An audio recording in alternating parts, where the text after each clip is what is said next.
Bonsoir à tous, mon nom est Nathalie, je suis la traductrice, l'animatrice et la créatrice d'Info Local au Japon et je suis désolée pour le retard de présentation de cette vidéo, mais la situation était particulièrement incertaine et maintenant que le typhon a atterri, je vais pouvoir rentrer un petit peu dans les détails de ce qui va se passer à partir de maintenant. Alors, le typhon a atterri à 1h10 du matin dans le Shikoku, dans un coin un petit peu perdu du Shikoku, et fort heureusement pas tellement dans les terres, ce qui fait que pour l'instant, il ne présente pas une très grosse menace pour les régions qui sont dans le rayon du typhon. Néanmoins, il va continuer sa course et comme il est très très près du bord de mer, il est possible qu'il garde sa puissance jusqu'à ce qu'il s'éloigne du Japon. Par conséquent, il faut continuer à surveiller la situation. Et cette fois-ci, le typhon n'est pas autant une menace à cause du vent, il est une menace à cause de la pluie. Alors, si on regarde la course du typhon, je refais les cercles habituels de la course du typhon et on regarde ce qui va se passer. Si le typhon suit bien la trajectoire du milieu qu'on voit là, qui passe par les cercles, on voit que le typhon va se déplacer comme ceci. Donc, couvrir Osaka, tout le Shikoku, Osaka, la région de Hiroshima, bien entendu. Ensuite, la région de Nagoya, d'accord? Le mont Fuji. Et ensuite arriver dans la région de Tokyo, puis bifurquer et s'éloigner du Japon. Alors, à quelle heure est-ce qu'il va s'éloigner du Japon? Après minuit le 6, d'accord? Jusqu'à minuit le 6, donc jusqu'à demain au milieu de la nuit, il va pleuvoir très intensément et le vent risque encore de poser quelques problèmes, même si ça ne sera pas très fort. Maintenant, si la trajectoire du typhon est un petit peu différente, elle peut aller un peu plus vers la gauche ou vers la droite. À ce moment-là, si elle va un peu plus vers la gauche, les régions comme les régions de Niigata, de Ishikawa risquent d'être touchées.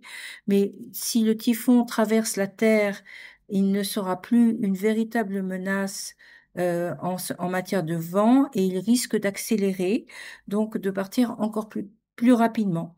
Par contre, il va amener avec lui beaucoup de pluie et dans des régions qui n'avaient pas prévu d'avoir beaucoup de pluie. Par conséquent, il convient encore de suivre la trajectoire du typhon pour savoir ce qui va se passer, mais le danger principal, c'est la pluie. Alors, pourquoi est-ce que cette fois-ci, ça n'est pas le vent, mais la pluie? D'abord parce que c'est un typhon qui a une pression atmosphérique en son centre qui est relativement élevée. Plus la pression atmosphérique est basse, plus le typhon est puissant, plus elle est haute, moins le typhon est puissant en matière de vent. Mais le typhon est porté par un courant d'air qui part du milieu du Pacifique et qui remonte vers le Japon. Et ce courant d'air amène des tonnes de très gros nuages. Et ces nuages vont se concentrer et il va pleuvoir dans des régions très ciblées, donc pas très larges, mais très ciblées. Et il y a un risque que ces nuages se concentrent toujours au même endroit pendant une longue période. C'est ce qu'on appelle des précipitations linéaires.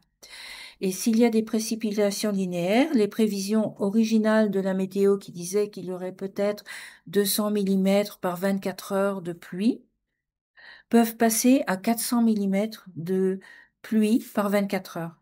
400 millimètres, imaginez, c'est quand même très haut, c'est largement plus grand que des seaux d'eau et ça représenterait plusieurs fois la quantité de pluie qui tomberait dans une région pendant un mois donné.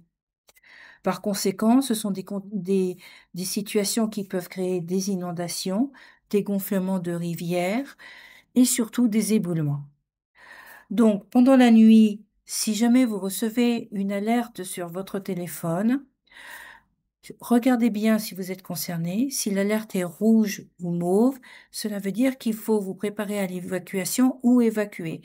Si vous recevez un ordre d'évacuation de couleur mauve et que vous êtes dans une zone inondable, et si vous n'êtes pas en ville, et même si vous êtes en ville parce que ça peut arriver, il est recommandé dans le noir de monter en hauteur plutôt que d'essayer de se rendre très loin dans un centre d'évacuation. Pourquoi? Parce que le courant de l'eau, quand la pluie est très forte, c'est comme une rivière et même avec 20 centimètres d'eau, vous risquez d'être emporté par la puissance de l'eau. Et des personnes relativement solides peuvent aussi tomber et se noyer dans 20 centimètres d'eau. Par conséquent, pour éviter tout danger, si vous êtes dans un endroit où la pluie est vraiment torrentielle, ne prenez pas de risque, essayez de monter en hauteur. Si vous pensez que monter en hauteur ne suffira pas, à ce moment-là, essayez d'évacuer dans un bâtiment plus solide à proximité. Ne cherchez pas à aller jusqu'au centre d'évacuation, cherchez le bâtiment le plus haut et le plus solide près de chez vous et évacuez.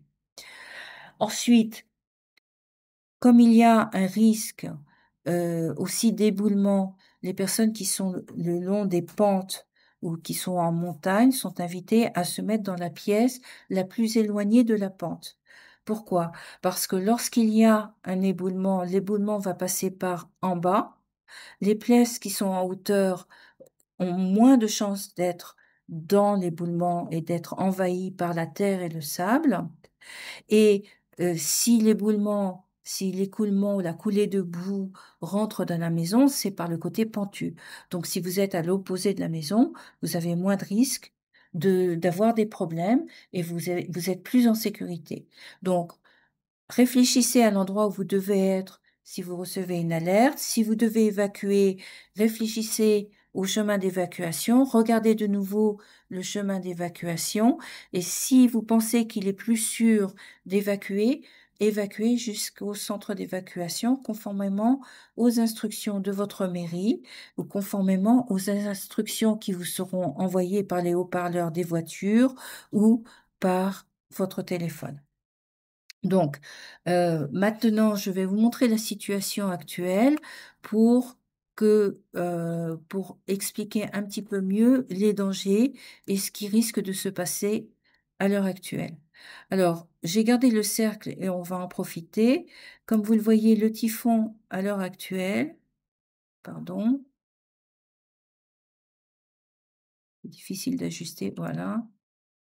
Donc le typhon se trouvait à peu près ici, mais comme vous le voyez, les nuages du typhon se trouve beaucoup plus loin que l'endroit où se trouve le typhon actuellement. Et au fur et à mesure que le typhon va avancer, les nuages de typhon vont se déplacer encore plus vers l'est. Et ce que vous pouvez voir, c'est qu'il y a des zones en bleu clair, en bleu foncé, en jaune, en orange, en rouge et en mauve. En bleu clair, la pluie n'est pas dangereuse. En jaune, la pluie est très intense. C'est de l'ordre de 30 millimètres à 40 millimètres à l'heure, ce qui veut dire que c'est à peu près la puissance d'une douche assez forte qui vous tombe sur la tête. Au-delà, donc en rouge ou en mauve, lorsqu'on est sous la pluie, les parapluies ne soutiennent pas la pluie, ne vous protègent pas, et surtout, on peut avoir du mal à respirer. Donc, quand il pleut très fort, ne pas sortir, rester à l'intérieur, c'est essentiel. Et la pluie de ce style risque de continuer jusqu'à demain soir à minuit. D'accord? Demain soir, pardon, jusqu'à ce soir, puisqu'on est le 5, donc jusqu'au 6 à 0 heure. Par conséquent, toutes les régions qui sont le long de la côte vont avoir ce genre de nuages et sous ce genre de nuages, le Shinkansen risque de s'arrêter, les aéroports risquent de ne pas pouvoir faire décoller les avions pendant un certain temps, donc il faut anticiper le risque de rester au sol le temps que le typhon passe. Mais encore une fois, ce typhon va passer en l'espace de 24 heures. Samedi, normalement, il y aura peut-être des dégâts sur les voies de chemin de fer, etc. Mais samedi, normalement, les transports vont reprendre. Donc, ça, c'est la bonne nouvelle. Par contre, une des choses qui risque d'arriver, et c'est ça qui inquiète le plus, c'est qu'il se forment des précipitations linéaires, c'est-à-dire que les nuages, au lieu de se déplacer de l'ouest vers l'est, les nuages stagnent à un seul endroit sur une superficie de quelques kilomètres, comme on l'a vu au mois d'août pour les villes de Kirishima, par exemple, ou pour les villes qui se trouvaient dans la région de Kumamoto. C'est exactement ce qui s'était passé. La pluie est tombée pendant plusieurs heures au même endroit, les rivières ont gonflé, la région a été complètement inondée, des maisons ont été inondées. Ce que l'on craint, c'est que ça redevienne une situation comme celle qui a eu lieu il y a 2 ans dans la région de Shizuoka, où 9000 logements, c'est énorme, hein, ont été inondés. Et l'eau a mis plus de 2 semaines à se résorber.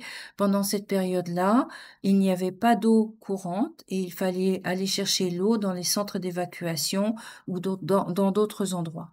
Par conséquent, pour le temps qu'il reste cette nuit, s'il ne pleut pas très fort, tant mieux, préparez-vous quand même. Remplissez votre baignoire pour avoir un peu plus d'eau pour pouvoir vous en servir pour les toilettes ou pour d'autres choses dans la maison. Vérifiez que vous avez suffisamment d'eau. Remplissez l'eau du robinet, les bouteilles d'eau du robinet s'il le faut. Ayez suffisamment d'eau pour tenir au moins 2 ou 3 jours le temps que les choses s'organisent un petit peu.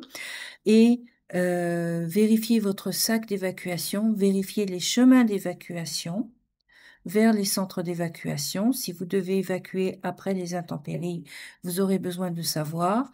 Et si jamais au milieu de de la nuit, vous avez un ordre d'évacuation qui arrive sur Japan Shelter Guide ou sur Safety Tips et qui vous concerne, suivez-le. Mettez-vous en sécurité, soit en hauteur, soit en vous rendant à l'abri le plus proche. Une fois que vous serez en sécurité, vous suivez les consignes jusqu'à ce que la pluie se calme. Demain, lorsque votre région sera hors des intempéries, les secours s'organiseront très rapidement, notamment pour définir comment nettoyer les zones qui ont été sinistrées, comment remplir sa déclaration de sinistre. Prenez des photos, hein, et pour la distribution d'eau et de nourriture, et éventuellement, si vous êtes dans une zone sinistrée et qu'il n'y a pas d'eau pendant une durée assez longue, le gouvernement organisera aussi des bains et des douches pour les personnes qui sont dans les zones sinistrées. Par conséquent, ça n'est pas un lieu pour s'inquiéter énormément parce qu'il y a une organisation, mais pour la nuit, comme il est dangereux d'évacuer dans le noir, encore une fois, préparez-vous et dormez dans une pièce en sécurité. Voilà, je m'arrête ici pour cette nuit parce qu'il est déjà tard. On se reparle demain, je l'espère un peu plus rapidement que cette fois-ci. Je suis vraiment désolée de l'heure tardive. Bon courage à tous ceux qui sont le long de la côte et à très bientôt.